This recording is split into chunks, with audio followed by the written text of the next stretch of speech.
So today I'm going to answer a very common question that we get at IELTS Advantage, which is, how do I get a band 8 or a band 9 in IELTS listening test? And the problem is really the fact that the listening test is divided into 4 parts. Part 1 is the easiest part, and then it gets more and more difficult, with part 3 and part 4 being the most difficult, especially part 4. So most of the students struggling to get a band 8 or a band 9 have no problem with part 1. They find part 2 quite easy, but once they start getting into part 3 and part 4, they come across some very common problems. And then what they try and do is they try and solve it the wrong way. So there are 2 ways that students try and solve this problem. And if you are doing these 2 things, you're never going to solve this problem of trying to get a band 8 or a band 9. So the first common problem is they will rely on strategies. Now, strategies do work, they do help you, but unless you have 3 other things that are way more important than strategies, strategies will be useless. So strategies are useful, but they are one piece of the puzzle. The bigger mistake that we see students doing is doing lots of listening tests. So often students will come to us and say, I have done every single listening test I can find, but I still cannot get a band 8 or a band 9. Strategies, and especially listening tests, are not going to help you get beyond a band 7. They are not going to help you solve part 3 and part 4. The 3 things that will really help you for part 3 and part 4 are, number 1, listening skills. Number 2, vocabulary. And number 3, focus. Especially the ability to focus on multiple speakers speaking at the same time. So let's take a sentence from a listening test and analyze it to show you that these 2 things are useless until you address these 3 things. And then at the end, we're going to give you a technique that we teach our students that helps them improve their listening skills, their vocabulary, and their focus on listening all at the same time. And you will enjoy yourself whilst you're doing it. It's not often you enjoyed something while you're studying IELTS. So let's say on a listening test,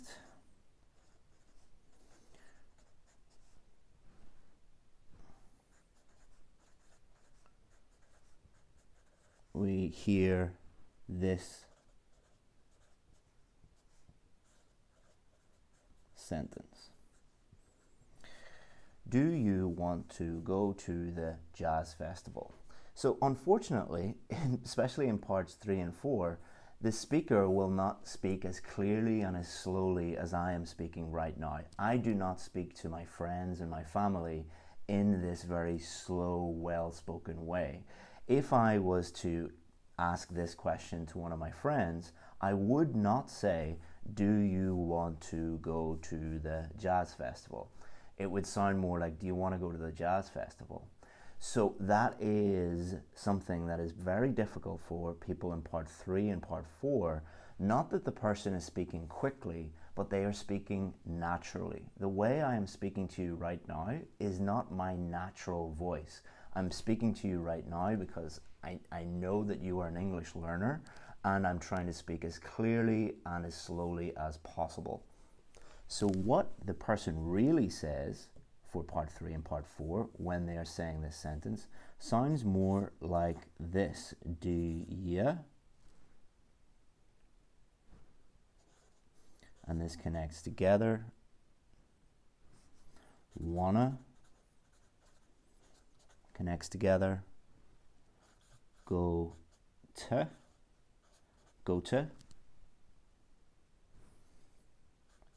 the jazz festival.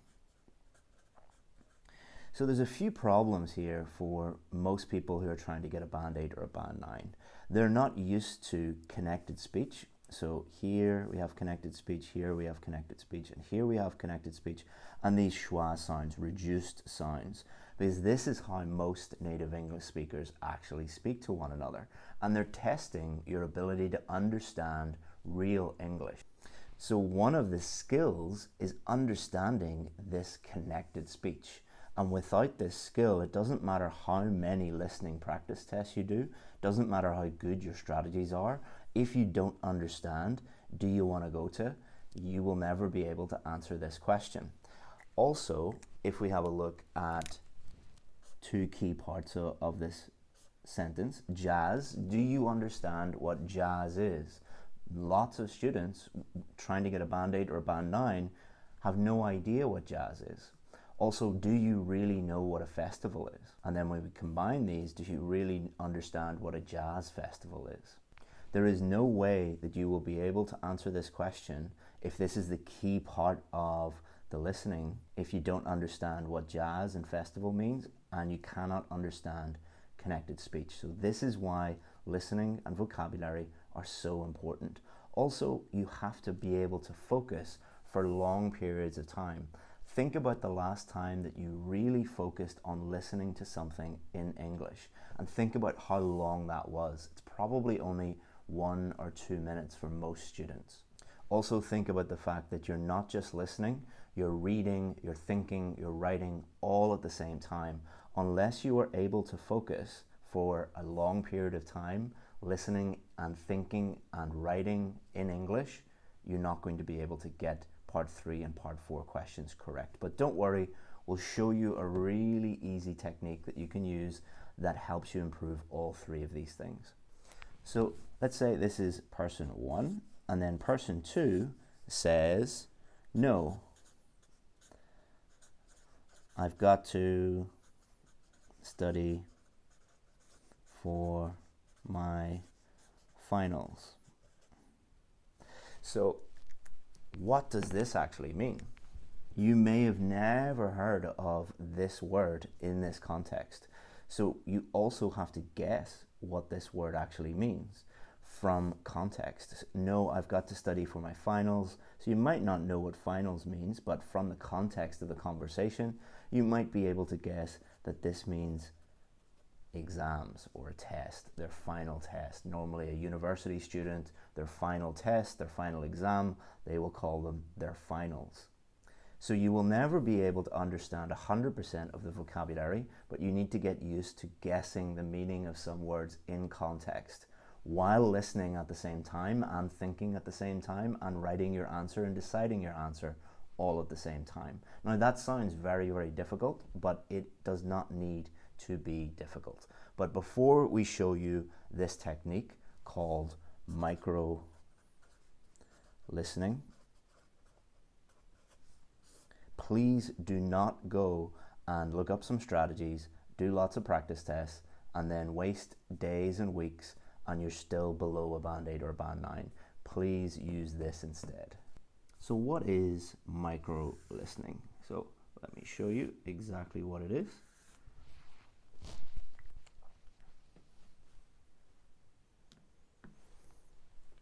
So the first thing we're going to do is you're going to pick something you enjoy listening to. And the key word there is that you enjoy it. Why? Because you're going to have to do this technique every day or 3, 4, 5 times a week over weeks and months. If you came here looking for a quick tip that is going to guarantee that you're going to get a band 9, you're watching the wrong video. We don't teach you those things because those things simply do not work. Anyone teaching you quick tips to get a band 9 in listening was never a real IELTS teacher. They're a YouTuber who is pretending to be an IELTS teacher. So once we pick something that we enjoy, so this could be a podcast, or it could be a YouTube video, but not English learning YouTube. So not someone trying to teach you English on YouTube, because that is not real English. And most of the English learning on YouTube is going to make your English worse, not better. Pick something real, like two people talking to each other who are native English speakers, or TV show, or for example, a news program, whatever you're interested in, or it could be a movie, whatever you're interested in, just make sure that it is real English native speakers or very high level English learners talking naturally. I would strongly recommend podcasts because A, they're free, and B, there isn't a single topic in the world right now that there aren't hundreds, if not thousands, of really great podcasts. So pick the topic that you love. You could love cooking, cricket, reading, business, leadership, whatever you're into, pick something to listen to. And here's where the micro listening comes in. All right, so you're going to listen until you don't understand. So you don't understand. So imagine we are listening and we hear this: do you want to go to the jazz festival? You might not understand that because of the connected speech. Do you want to go to? So you would stop. So then stop the podcast, the YouTube channel, the movie, whatever it is. Just stop. Then you're going to listen again until you can write the sentence. Don't worry if you cannot understand the sentence fully. Just listen again a few times. So listen again, pause, go back, listen again. You're just listening to one or two sentences. That is why it's called micro listening. Until you feel comfortable enough that you can attempt to write out the sentence. So for example, let's say you're listening to me interviewing another IELTS teacher, and you hear, is it okay if I talk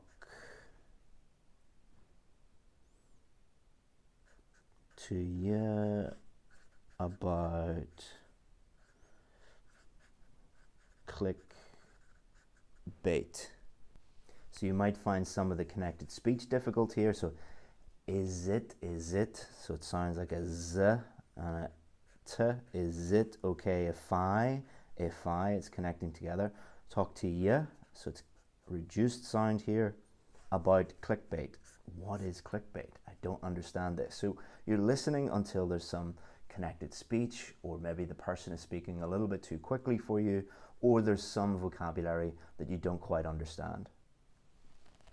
So we're focusing on our listening skills, our vocabulary, and we're improving our focus all at the same time whilst we're listening to something that we're actually enjoying. So listen as many times as you need to fully understand the sentence. Don't worry if it takes you 5, 6, 7, 8, 9, 10 times, but if you do that, what will happen is all this connected speech will start to make sense in your brain, and you'll start to become used to how real native English speakers actually speak. You don't have to worry about practicing your pronunciation at this stage. You can if you want to, but most of the students who we work with who have this problem don't really have a pronunciation problem. They have more a understanding connected speech rather than a problem with pronouncing this. And then what we're going to do is, if there is a new word or a new phrase, don't look up the meaning. Guess meaning from context. So what does context mean? It means the words around this word. It means the sentences around this word. You could think about the title of the podcast or what the general topic is they're talking about. So maybe I'm interviewing another teacher about why they keep putting clickbait titles that mislead students into their videos in order to get views rather than teach students. you would be able to guess the meaning of this word. Clickbait is when you focus on tricking the viewer into clicking on your video. That shows that you're more concerned about growing your YouTube channel than you are about actually helping your viewers get better. So from this context, you can guess what this means. Remember, you will hear words that you probably will not be familiar with when you're looking at part 3 and part 4, or listening to part 3 and part 4. There will always be some words you don't quite understand. You need to develop this as a skill. One of the skills that we teach is guessing meaning from context. Not only is this going to help you guess meaning from context, if a new word comes up, you are improving the range of your vocabulary, so you're reducing the number of words that you don't know. So again, you're enjoying yourself, you're improving your listening skills, you're improving your ability to guess meaning from context, and you are improving your vocabulary. Not only will that help you in the listening test, it's also going to help you in the reading test, in the writing test, and the speaking test, all at the same time. So it requires a little bit more work than just going onto YouTube and looking up, top 10 tips to get a band 9, but this is way more effective. Finally, add new vocabulary to a vocabulary notebook. Can be a paper notebook, can be a digital notebook, but don't lose this new vocabulary. If you don't use it, you will lose it. And then finally, review new vocab. You can review it by using it in example sentences, for example. And there are many, many, many things that you can do to review vocabulary. I'll maybe make a video soon on how to review new vocabulary. And then what you do, once you have use micro listening on 1 or 2 sentences, then just keep going, start again. Keep listening to that podcast or that movie or that TV show until you find something that you, again, don't understand. Pause it, start the whole process again. What you can also do is, most podcasts and YouTube channels and TV shows have subtitles, but turn the subtitles off while you're doing this and only turn them on to check that you are correct. Because often you'll hear a sentence and there will be a few words that you just really don't understand at all. Try to understand them first and then turn the subtitles on at the end and check them. But just be careful on YouTube. Sometimes the subtitles are not accurate. Most of the time they are, but sometimes they are not. If you want more help with listening, you can go to our website, IELTSadvantage.com, and we've got lots of articles, free resources for listening. Or if you click below, you will find a fundamentals course that covers writing, speaking, reading, and listening, and has a great video on listening to help you understand the fundamentals of how to improve your IELTS listening score. Hopefully you enjoyed this lesson, and the key really is to do it. If you just watch this lesson and don't actually do any of this, you are not going to improve in any way. Don't waste your time on things that don't work, especially doing lots and lots and lots of listening tests. Do things that really do work.